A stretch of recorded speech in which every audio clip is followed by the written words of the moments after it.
qoyskan iyagu sixirka loo adeegsaday oo ilaahay subxaanahu wa tacaala uu kaga badbaadiyey suurad qur'aan ah oo ay akhristeen. suuraddaasi markii akhristeen maxaa dhacay? waana qiso xaqiiqa oo dhacday oo wallaahi dad badan ay ku barakoobeen oo ruuxaantii ilaahay subxaanahu wa tacaala qofkii sixrayey isagoo ordaya oo xanuunno ay ku dhaceen oo ruuxaantii toobadkeen ah oo ilaahay subxaanahu wa tacaala uu kaga toobad keenay sixirkii iyo dhibaatadii uu qoyskaasi ku waday in ilaahay subxaanahu wa tacaala uu iyagii u geeyey uu cafis weydiistay. waa maxay suuradda haddaba ay akhristeen qoyska kani oo ay ku celceliyeen? intaanu kula wadaagin tiktokga, facebookga iyo youtubeka xaqiiqdoon haddii aad igu cusub tahay isoo falow garee si ducooyinka iyo adkaaraha muhiimka ah ee aan soo geliyo aad u noqotid qofka ugu horreeya ee ka faa'iidee ku guulaysta. maxaan idiin hayaa? waan si rajayn waan duceeyaa ka hor intaanan adkaaraha iyo ducooyinka iyo khayrkeedina wadaagin. rabbiyow intaan awlaad haysan way samreene awlaad khayr qabta sii, inta awlaadda haysatana u barakee kuwa barakaysan oo khayraadsan uga dhig, inta murugada iyo rafaadka la daala dhacaysana rabbiyow adaa u keenay ka kor qaad, inta waalidkood dhintayna rabbiyow naxariis janno ka waraabi, inta waalidkoodu nool yahayna cimri dheer iyo cibaado suuban rabbiyow inta murugada rafaadka la daala dhacaysa iyo dhibaatadana rabbiyow adaa u keenay ka kor qaad.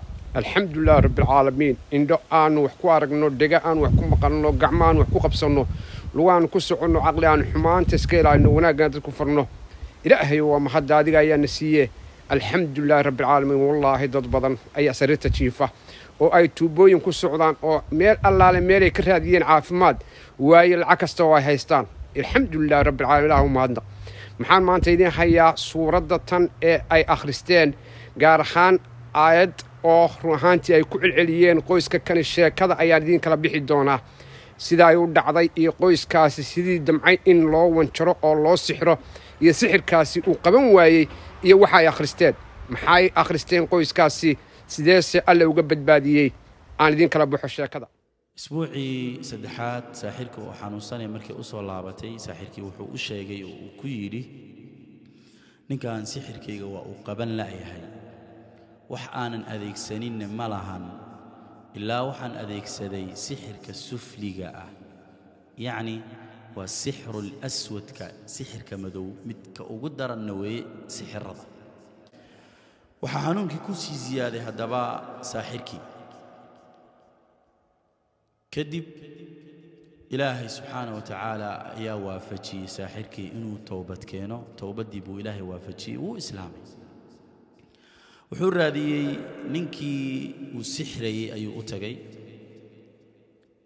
wuxuu yidhi, ilaah baan kugu dhaarshay, waxaan ahay dadka sixra, sixirkaygana lagama soo kici jirin, laakiin heerkan iyo xanuunkan maanta aan dareemayo adigaa i gaarsiiyey. waxaan soo maray maraaxilo iyo xaalado kala duwan ilaa aanba ku sigta inaan dhinto oon isir waadba dhimanaysaa aan isiroon dardaarmay. maxaad samayn jirtay buu yidhi. wuxuu yidhi, waxaan aqrin jiray qur'aanka, khaasatanna waxaan aqrin jiray suuratu lisraa, subxaana aladii asraa bicabdihi layla. suuratu lisraa ayaan aqrin jiray. waxaana aad ugu sii celcelin jiray, waqul jaa'a alxaqu wazahaqa albaatil ina albaatila kaana zahuuqa. haddaba si aad uga badbaaddo sixir iyo dhibaato kugu soo socota maantaba akhri oo ku celceli 10, 20, 30, 40 intii aad awooddo keliya kelmitaankan oo ah kelmado cajiiba oo ruuxaantii shaydaan iyo sixir oo dhan aad kaga badbaadaysid. oo maxaad oranaysaa? أعوذ بالله من الشيطان الرجيم. بسم الله الرحمن الرحيم. وقل جاء الحق وزهق الباطل إن الباطل كان زهوقا. الحمد لله. سبحانك الله وبحمدك لا إله إلا أنت أستغفرك وأتوب إليك.